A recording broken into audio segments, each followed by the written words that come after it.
नमस्कार दोस्तों, आज से हम एक नई सीरीज़ की शुरुआत करेंगे। हम अपने यूट्यूब चैनल पर पूरी एनसीईआरटी बुक का डिस्कशन करेंगे और क्लास 6 टू 12 तक सारी सी सेट एनसीईआरटी जो आता है उसको कवर करेंगे। आज हम शुरू करेंगे कक्षा 6 की एनसीईआरटी बुक और पृथ्वी हमारा आवास और भूगोल विषय की शुरू करेंगे। इस बुक में 8 चैप्टर हैं और 8 चैप्टरों को हम 8 वीडियो में कवर करेंगे और एक वीडियो में हम उसके साथ ही प्रत्येक चैप्टर का नोट्स भी प्रोवाइड करेंगे, उसके साथ रिवीजन करेंगे और एक चैप्टर एक वीडियो में हम कंप्लीट करेंगे। उसके अलावा आपको इस वीडियो का या शॉर्ट नोट्स चाहिए तो आप हमारे टेलीग्राम ग्रुप पर जुड़ सकते हैं और उसके अलावा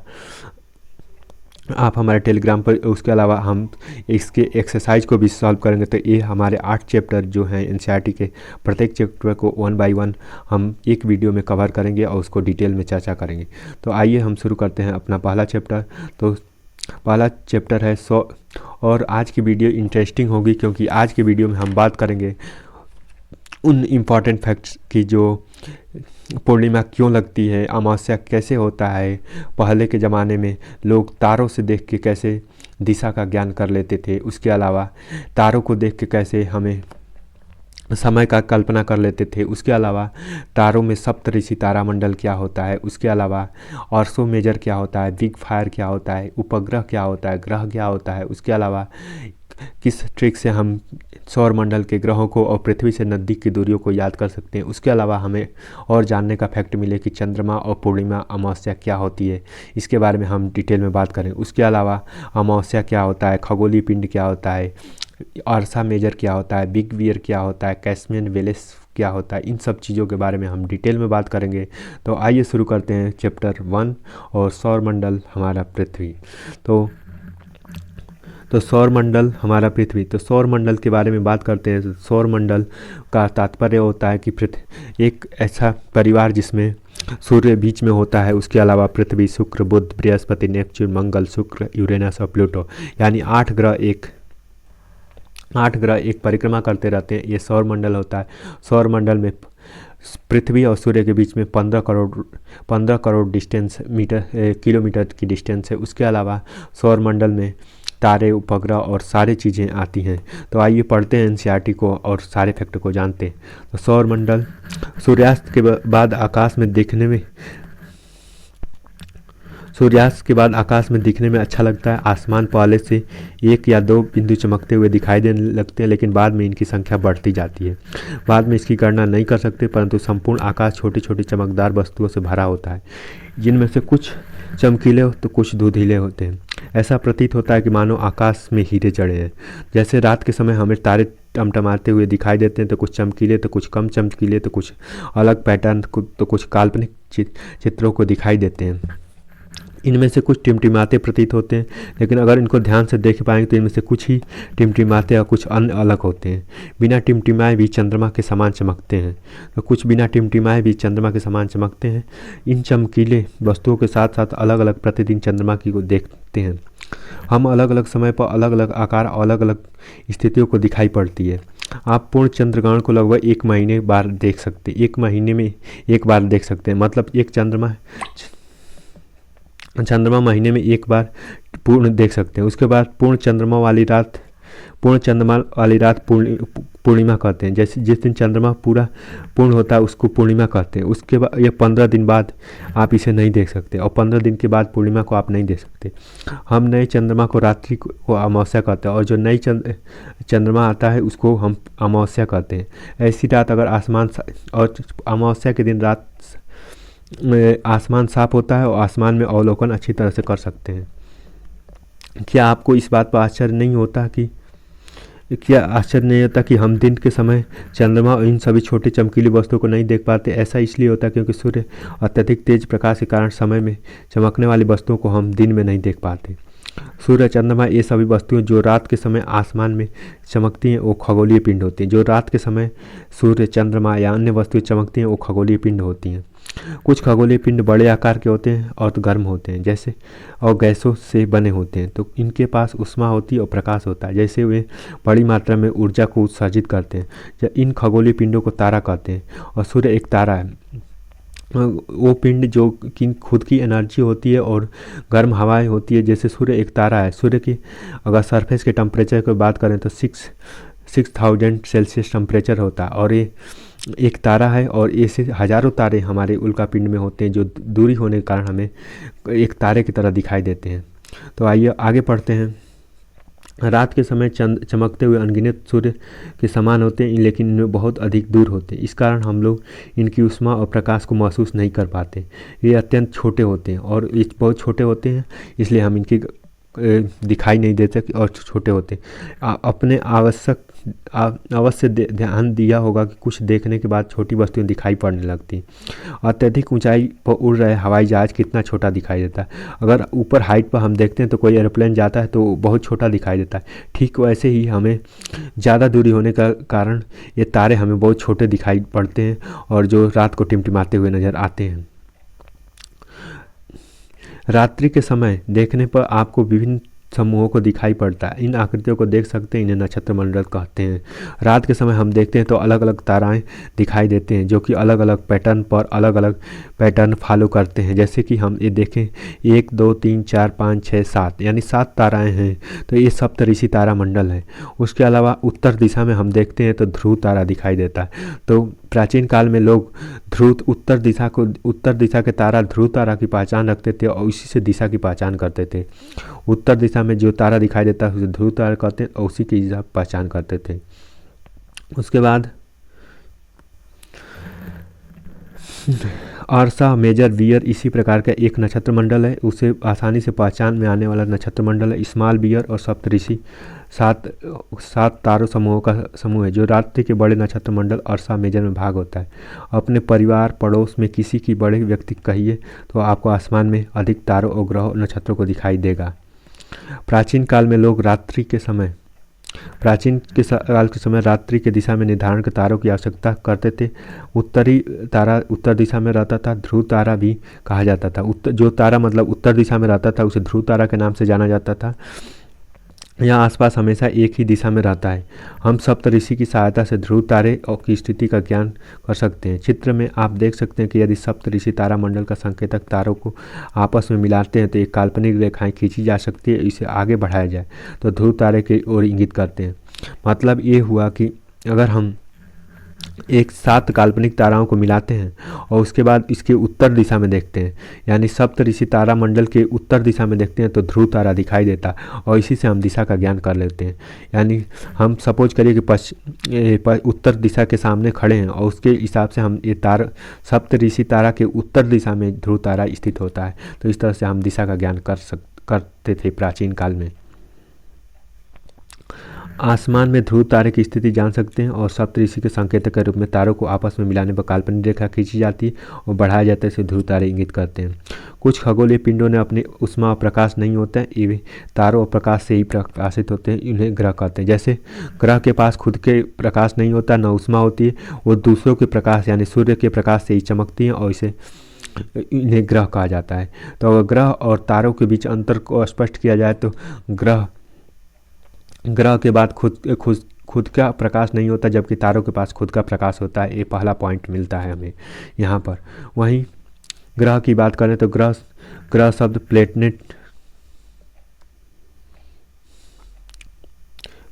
प्लैनेट से बना है। इसका ग्रीक भाषा में प्लेनाइट शब्द से बना हुआ है, जिसका अर्थ होता है परिभ्रमक, अर्थात चारों ओर घूमने वाला। पृथ्वी जिस तरह से हम कह सकते हैं यह ग्रह है। यह संपूर्ण प्रकाश ऊष्मा सूर्य से प्राप्त होती है। पृथ्वी के सबसे नज़दीक का तारा होता है। पृथ्वी को बहुत अधिक दूरी जैसे चंद्रमा पर देखने के लिए चंद्रमा की तरह चमकती हुई प्रतीत दिखाई देती है। कुछ रोचक तत्व: पृथ्वी, शनि, यूरेनस के चारों ओर छल्ले होते हैं। ये छल्ले विभिन्न पदार्थों के असंख्य छोटे छोटे पिंडों और पट्टियों। पृथ्वी की छल्लों को शक्तिशाली और दूरबीन की सहायता से देखा जा सकता है। यूरेनस, नेपच्यून और अलग अलग ताराएं हैं, इनके बारे में हम बात करेंगे आगे। तो आसमान में दिखने वाला चंद्रमा एक उपग्रह है। चंद्रमा एक पृथ्वी का उपग्रह है जो आसमान में दिखाई देता है, और ये हमारी पृथ्वी का सहचर है, मतलब साथी है। इसके चारों ओर चक्कर लगाता है, यानी पृथ्वी अर्थ है, अर्थ के अराउंड ये मूवमेंट करता है, इसलिए जो ग्रह का मूवमेंट करते हैं उसे उपग्रह कहते हैं। और सूर्य के प्रकाश ऊष्मा से प्राप्त करता है, और इसे कुछ समय पहले अपने पास चंद्रमा कुछ कुछ के पास अपना चंद्रमा भी होता है। तो उसके अलावा हम बात करते हैं पौराणिक रोमन कहानियों में सोल सोल सूर्य देवता को कहा जाता था। सौर शब्द का अर्थ है सूर्य से संबंधित, इसलिए सूर्य के परिवार को सौर मंडल कहा जाता है। और सौर शब्द का उपयोग करते हुए अधिक शब्दों में लिखें, तो ये वर्क है। उसके अलावा सौर मंडल की बात करें तो सूर्य 8 ग्रह उपग्रह कुछ अन्य खगोलीय पिंड जैसे क्षुद्र ग्रह उल्फा पिंड मिलकर सौर मंडल का निर्माण करते हैं। इसे सौर परिवार का नाम देते हैं। इसका मुखिया सूर्य होता है, यानी सूर्य हेड होता है। सूर्य के आसपास या अराउंड ग्रह उपग्रह और 8 ग्रह और खगोलीय पिंड होते हैं। उल्फा पिंड मेटेरोइड इन सब चीज़ों को मिलकर बना होता है। शब्द की अब आते हैं अगले पॉइंट पर।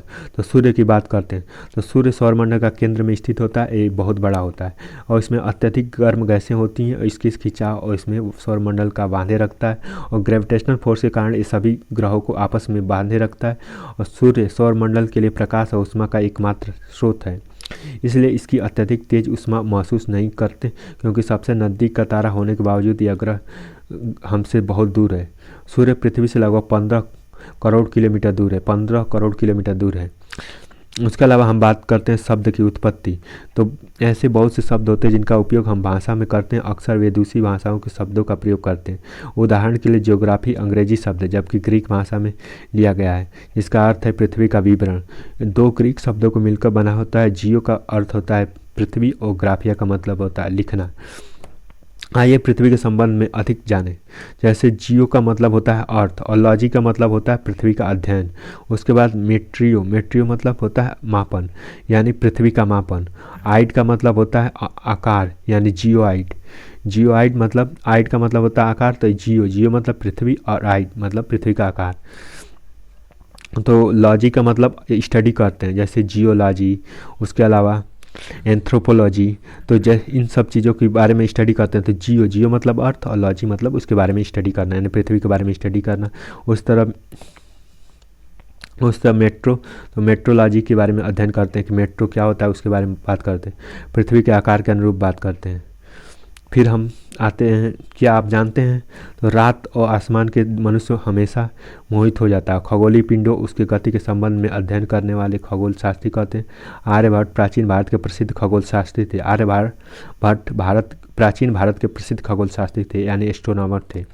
आज विश्व के सभी भागों में खगोलविद ब्रह्मांडों में रहस्य खोजने में लगे हुए हैं और हर जगह खगोलविद ब्रह्मांड के रहस्यों के बारे में जानते हैं। जैसे हमारे साथ, जैसे भारत की इसरो साइट है, इसरो एजेंसी है, वहीं अमेरिका की नासा है।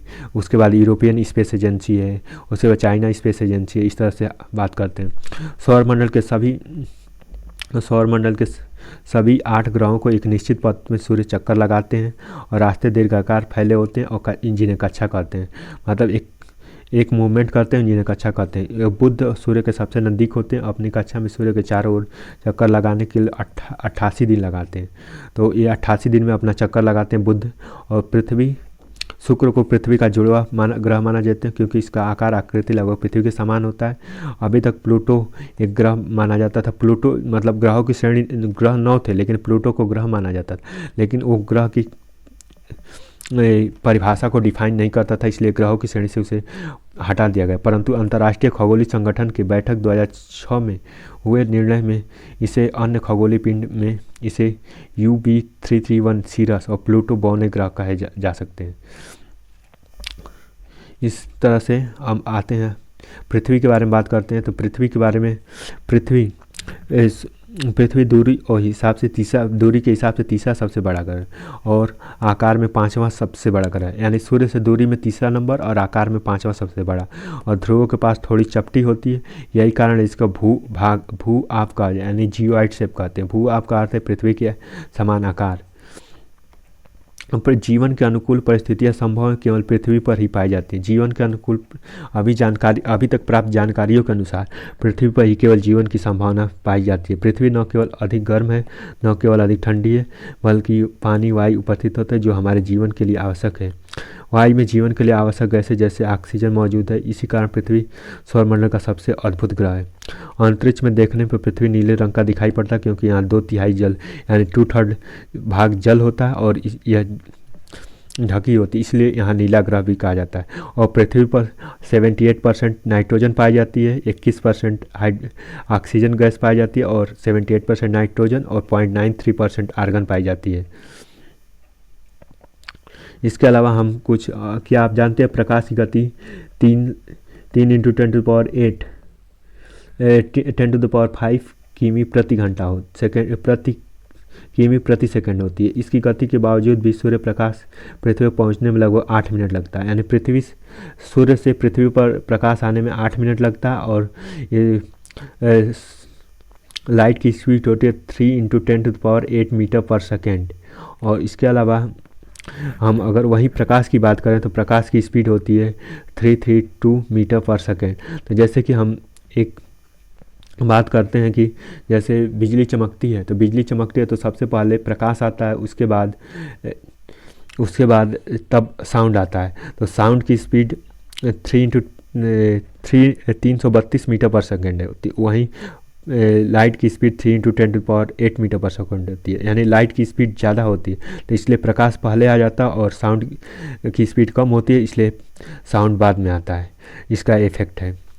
तो पृथ्वी के बारे में हमने पढ़ लिया और उसके बाद हम कुछ रोचक फैक्ट की बात करते हैं। तो नील आर्मस्ट्रांग पहले व्यक्ति थे जिन्होंने 21 जुलाई 1959 को सबसे पहले चंद्रमा की सतह पर कदम रखा। और मालूम करो कि क्या कोई भारतीय चंद्रमा पर गया है? तो नहीं गया है। तो 21 जुलाई 1969 को नील आर्मस्ट्रांग ने चंद्रमा पर कदम रखा था और 21 जुलाई को ही हम मून डे के रूप में सेलिब्रेट करते हैं। वहीं अगर बात करें 15 अगस्त 1969 को भारत में इसरो की स्थापना की गई थी। ISRO Indian space research organisation. तो इस 15 अगस्त 1969 को इसरो की स्थापना की गई थी। तो 21 जुलाई को मून डे और उसी दिन नील आर्मस्ट्रांग ने कदम रखा था। अब आते हैं चंद्रमा की बात करते हैं। तो चंद्रमा एक पृथ्वी का उपग्रह है। हमारी पृथ्वी के पास केवल एक उपग्रह है, वो है चंद्रमा। और चंद्रमा का व्यास पृथ्वी के व्यास के 1/4 है, यानी 1/4 है। जिसका डायमीटर होता है जैसे पृथ्वी है और उसका डायमीटर का 1/4 यानी 1/4 पार्ट होता है, क्योंकि हमारे खगोलीय पिंड और पिंडों की अपेक्षा नज़दीक है और यह हमसे लगभग 3,84,400 किलोमीटर दूर है और पृथ्वी और चंद्रमा की दूरियों की तुलना कर सकते हैं। तो हम पृथ्वी और चंद्रमा की तुलना कर सकते हैं। उसके अलावा अगर ग्रेविटी की बात करें, जी पृथ्वी पर होता है 9.8 मीटर पर सेकेंड, वहीं चंद्रमा पर ग्रेविटी होता है इसका 6 पार्ट होता है। तो यहाँ पर ग्रेविटेशनल फोर्स भी कम होता है। और चंद्रमा एक खगोलीय पिंड है और ये ग्रहों के चारों ओर उसी प्रकार चक्कर लगाता है जिस प्रकार सूर्य के चारों ओर ग्रह चक्कर लगाते हैं। जैसे सूर्य के चारों ओर ग्रह चक्कर लगाते हैं और ग्रहों के चारों ओर जो चक्कर लगाता है उसे उपग्रह को बोलते हैं। उसी तरह चंद्रमा है। मानव निर्मित उपग्रह की बात करें तो कृत्रिम उपग्रह वैज्ञानिकों द्वारा बनाया जाता है, जिसका उपयोग ब्रह्मांड में किया जाता है और इसे अंतरिक्ष में ले जाकर एक स्पेशल वेलोसिटी के साथ छोड़ दिया जाता है, जिससे वो एक कांस्टेंट स्पीड के साथ ग्रहों की तरह मूव करते रहते हैं। और पृथ्वी इस रॉकेट द्वारा अंतरिक्ष में भेजा जाता है और पृथ्वी कक्षा में स्थापित कर दिया जाता है। अंतरिक्ष में उपस्थित कुछ भारतीय उपग्रह जैसे इनसेट है, IRS है, एड्यूसेट इत्यादि हैं। तो रॉकेट प्रक्षेपण किया जाता है। रॉकेट पृथ्वी पर गिराना, उपग्रह को कक्षा में प्रवेश करना और एक रिपल्सिव वेलोसिटी के साथ यानी आधी वेलोसिटी के साथ इसे मूवमेंट दिया जाता है और उतने फोर्स के साथ अगर इसे छोड़ दिया जाता है तो कांस्टेंट स्पीड के साथ ग्रह कक्षा में मूवमेंट करता रहता है। जीव और पौधों को जीवित रखने के लिए विकास करने के किन तत्वों की आवश्यकता होती है? तो चंद्रमा पृथ्वी का एक चक्कर लगभग 27 दिनों में पूरा करता है। लगभग इतने ही समय में वो अपने कक्षा में चक्कर पूरा करता रहता है। इसके परिणाम स्वरूप पृथ्वी और चंद्रमा केवल एक ही भाग दिखाई पड़ता है, तो इसके मूवमेंट करता रहता है। उसके अलावा चंद्रमा की परिस्थितियाँ जीवन के लिए अनुकूल नहीं है, मतलब चंद्रमा पर जीवन होना संभव नहीं है। न ही यहाँ पानी है न ही वायु है, यानी जीवन के लिए जो बेसिक कंडीशन होनी चाहिए पानी वायु ये दोनों नहीं है, इसलिए यहाँ पर जीवन की संभावना कोई नहीं है। इसकी सतह पर पर्वत, मैदान, गड्ढे जो कि चंद्रमा की सतह पर छाया बनाती हैं। पूर्णिमा के दिन चंद्रमा इनकी छाया में देखा जा सकता है। पूर्णिमा के दिन जो कि इनकी छाया में देखा जा सकता है। अक्षुद्र ग्रह ऐसे होते हैं उसके बाद क्षुद्र ग्रह की बात करें तो क्षुद्र ग्रह तारों ग्रहों अतिरिक्त असंख्य छोटे छोटे पिंड होते हैं जो सूर्य के चारों ओर चक्कर लगाते जाते हैं। इन पिंडों को क्षुद्र ग्रह कहा जाता है और मंगल और बृहस्पति के बीच में पाए जाते हैं और मंगल और बृहस्पति के बीच में एक पाए जाते हैं जो बहुत ही वर्ष में विस्फोट और ग्रहों में टूटकर अलग हो जाते हैं। उसके बाद उल्का पिंड की बात करें तो उल्का पिंड सूर्य के चारों ओर चक्कर लगाने वाले पत्थरों के टुकड़ों का उल्का पिंड कहते हैं। ये कभी उल्का पिंड पृथ्वी के इतने नज़दीक आ जाते हैं कि प्रवृत्ति पृथ्वी को गिरने की हो जाती है। इस प्रक्रिया के दौरान वायु के साथ घर्षण होने का गर्म होकर जल जाते हैं, फलस्वरूप चमकदार प्रकाश उत्पन्न हो जाता है। कभी कभी कोई उल्का पिंड पूरी तरह से पृथ्वी पर ही गिरते हैं, इसकी धरातल पर गड्ढे बन जाते हैं। तो उल्का पिंड जो कि एक छोटे छोटे पार्टिकल होते हैं जो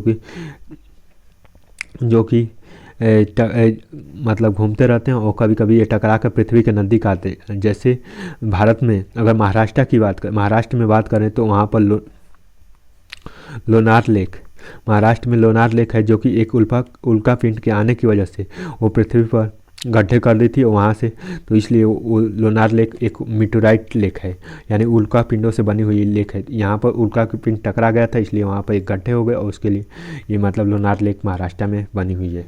तो ये उल्का पिंड की वजह से ही बनी हुई है। क्या आपने कभी तारों और खुले हुए प्रकाश की ओर से दूसरी ओर तक फैली सफ़ेद पट्टी की तरह एक चमकदार रास्ते को देखा है? तो हम लाखों तारों का समूह है। इसी पट्टी को आकाशगंगा यानी मिल्की वे और सौरमंडल आकाशगंगा के भाग होते। प्राचीन काल में कल्पना आकाश के अधिक बहती दिखाई पड़ती, इस कारण आकाशगंगा पड़ा हुआ है। आकाशगंगा में करोड़ों तारों, बादलों और गैसों की प्रणाली है, इस प्रकार लाखों हैं। तो ऐसी आकाशगंगा की प्रणाली है जिसमें अलग अलग तारे, उल्कापिंड, अलग अलग चीज़ें पाई जाती हैं। आइए आगे पढ़ते हैं। और आकाशगंगा से मिलकर ब्रह्मांड का निर्माण करती है। ब्रह्मांड की विशालतम परिकल्पना कठिन है। वैज्ञानिक कभी कभी इसके बारे में अधिक से अधिक जानकारी एकत्र करने में जुटे होते। इसके संबंध में कोई जानकारी नहीं मिलती, फिर भी हम जानते हैं कि सभी ब्रह्मांड का हिस्सा हैं। क्या आपको पता है ब्रह्मांड के संबंध में हम बता सकते हैं पृथ्वी क्या है? और पृथ्वी एक ग्रह है और पृथ्वी सौरमंडल का एक भाग है और हमारा सौरमंडल आकाशगंगा है यानी मिल्की वे और इसका एक भाग है, ब्रह्मांड का हिस्सा है। और ब्रह्मांड से जुड़े हुए तत्वों पर विचार कीजिए और इसमें लाखों आकाशगंगाएं मौजूद हैं। इस चित्र में को आप ध्यान से देखिए। जैसे पृथ्वी एक सेंटर पर है, उसके बाद पृथ्वी, उसके अंदर सौरमंडल, उसके बाद आकाशगंगा, उसके बाद ब्रह्मांड। यानी पृथ्वी इनिशियल स्टार्टिंग में हम पृथ्वी है, उसके बाद सौरमंडल आता है, उसके बाद आकाशगंगा आती है, उसके बाद इन सारे आकाशगंगाओं का मिक्सर ही ब्रह्मांड कहलाता है। तो आइए क्वेश्चन अभ्यास प्रश्न करते हैं। तो ग्रह और तारे में क्या अंतर होता है? ग्रह और तारों के बीच में अंतर की बात करें तो ग्रह वो चीज़ होता है जो कि इसके पास खुद का प्रकाश नहीं होता और दूसरे के प्रकाश से चमकता है। वही तारे के पास खुद का प्रकाश होता है और खुद के प्रकाश से ही चमकता है। तो इस क्वेश्चन का पहला आंसर ये रहा। सौरमंडल से आप क्या समझते हैं? सौरमंडल वह होता है 8 ग्रह और उपग्रह, उल्कापिंड, धूमकेतु, इन सब चीज़ों का एक कलेक्शन, एक परिवार, एक फैमिली में जिसमें आते हैं और इसके बीच में का मुखिया सूर्य होता है, उसे हम सौरमंडल कहते हैं। उसके बाद सूर्य से उनकी दूरी के अनुसार ग्रहों का नाम बताइए। तो सूर्य से उनके बीच की दूरी के बारे में हम सूर्य और उनके बीच के दूरी के ग्रहों के बारे में बात करें तो जैसे हम याद करते हैं सबसे पहले माई वेरी इफ़िशियंट मदर।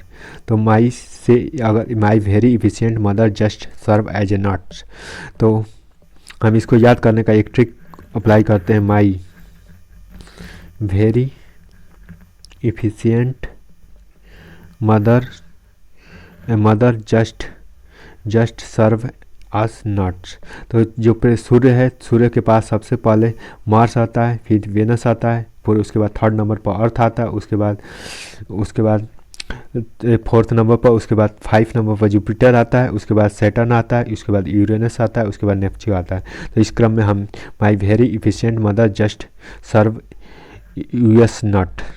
अस नट्स। तो इस ट्रिक को हम याद करके हम सारे ग्रहों को, इस सीरीज को, पृथ्वी से सूर्य से कौन नज़दीक है, इन सारे चीज़ों को याद कर सकते हैं। पृथ्वी एक अद्भुत ग्रह क्यों कहा जाता है? और पृथ्वी एक अद्भुत ग्रह इसलिए कहा जाता है कि पृथ्वी पर जीवन की संभावनाएं जीवन पाया जाता है, जहाँ पर जल, वायु और जीवन की संभावना होती है, तथा ये सभी सारी चीज़ों क्लाइमेट को पाया जाता है, इसलिए पृथ्वी अद्भुत ग्रह है। हम हमेशा चंद्रमा एक ही हम हमेशा चंद्रमा को एक ही भाग में क्यों देख पाते हैं? तो हम हमेशा चंद्रमा को एक ही भाग में क्यों देख पाते हैं? तो चंद्रमा को हम हमेशा चंद्रमा को एक ही भाग में क्यों देख पाते हैं? क्योंकि चंद्रमा पृथ्वी के अराउंड मूवमेंट करता रहता है, पृथ्वी का उपग्रह है, तो हम इसके एक ही भाग को देखते रहते हैं। और हम बात करते हैं रोटेशन और मूवमेंट की। अगर कोई ग्रह है और उसके हिसाब से एक आर्बिट्रेरी मोशन होता है तो इसे रिवोल्यूशन बोलते हैं, लेकिन अपने प्लेस पर ही मूवमेंट हो रहा है तो उसे रिवोल्यूशन बोलते हैं। और इसके अलावा हम चंद्रमा को एक ही भाग, क्योंकि पृथ्वी से हम देखते हैं तो एक ही भाग दिख पाता है, न कि दूसरा भाग दिख पाता है। उसके अलावा ब्रह्मांड क्या है?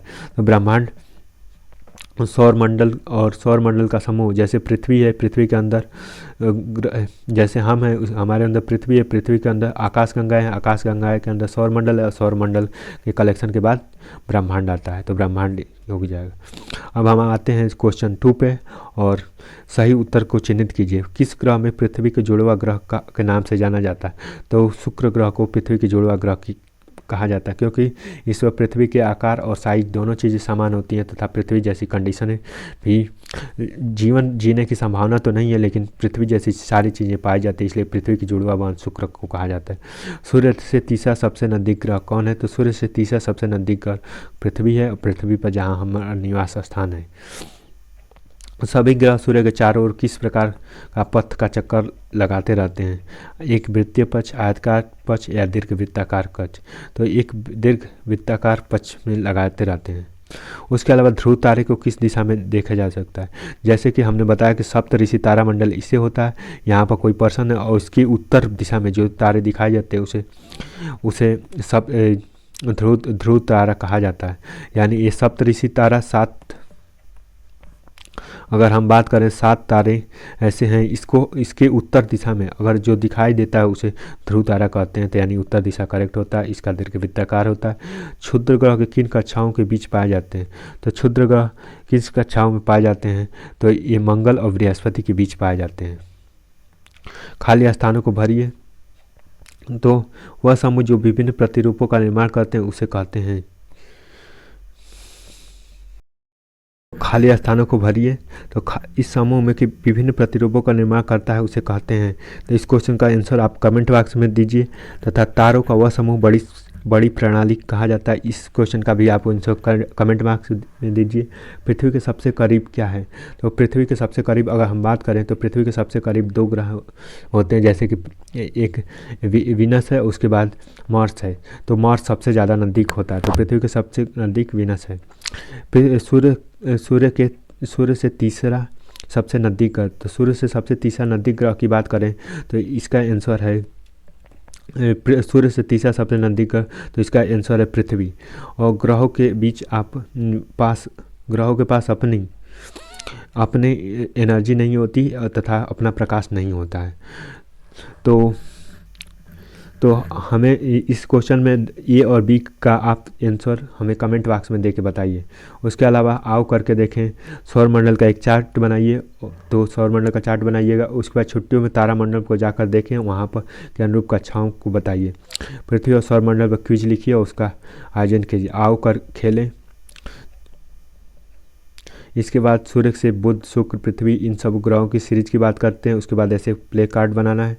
तो इस तरह से आज हमने क्या पढ़ा इसके बारे में बात करते हैं कि आज हमने क्या सीखा, तो इसके बारे में बात करते हैं।